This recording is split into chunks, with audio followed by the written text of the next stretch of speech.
Hi అండి, నమస్తే.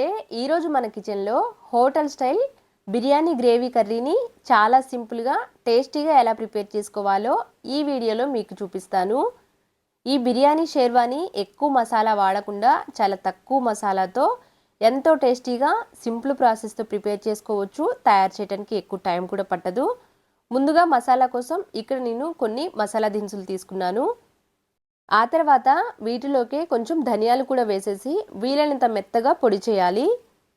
ఈ మసాలా పొడిని అంతటిని కూడా ఒక బౌల్లో వేసి ఇప్పుడు పక్కన పెట్టేసేయాలి. బిర్యానీ షేర్వాకి ఈ మసాలా పొడి అనేది చాలా మంచి రుచినిస్తుంది. నెక్స్ట్ ఇప్పుడు స్టవ్ మీద మరొక పాత్రను పెట్టేశాను. కొంచెం నూనెని వేసి ఉల్లిపాయ ముక్కలు వేస్తున్నాను. ఈ ఉల్లిపాయ ముక్కల్ని కాస్త వేగనివ్వాలి.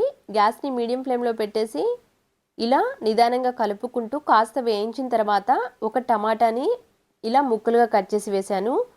ఒక పెద్ద టమాటాని, పండిన టమాటాని తీసుకోవాలి. ఇలా టమాటా కూడా వేసేసి అంతా కూడా ఒకసారి కలిపి మళ్ళీ నెక్స్ట్ ఇప్పుడు కొంచెం జీడిపప్పులు కూడా వేస్తున్నాను.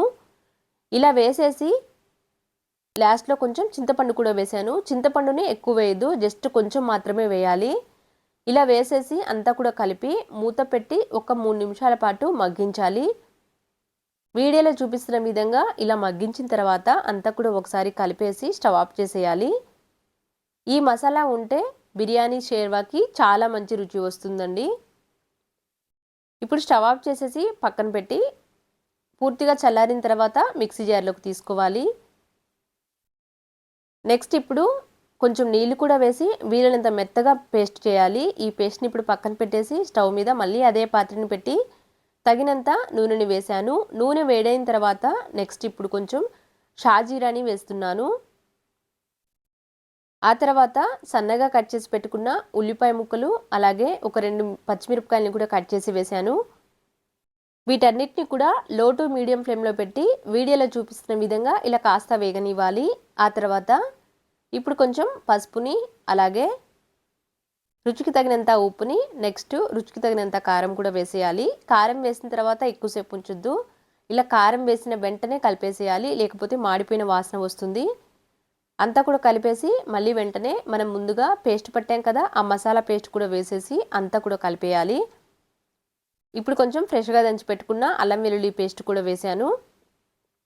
అంతా కూడా కలుపుకొని ఒక 2-3 నిమిషాల పాటు ఇలానే చక్కగా వేగనివ్వాలి. అంటే ఇలా కూరలో నుంచి కాస్త ఆయిల్ సెపరేట్ అయ్యే వరకు వేయించుకోవాలి.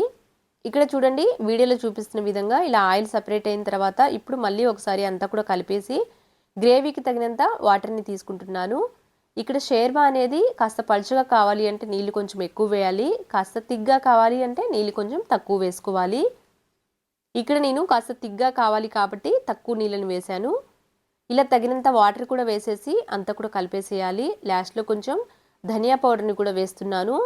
ఇలా ధనియా పౌడర్ కూడా వేసేసి అంతా కూడా కలిపి లో ఫ్లేమ్లో మూత పెట్టి ఒక 3-4 నిమిషాల పాటు ఉడికించాలి. అంటే ఈ బిర్యానీ గ్రేవీ కాస్త దగ్గరగా అయ్యే వరకు ఉడికించాలి.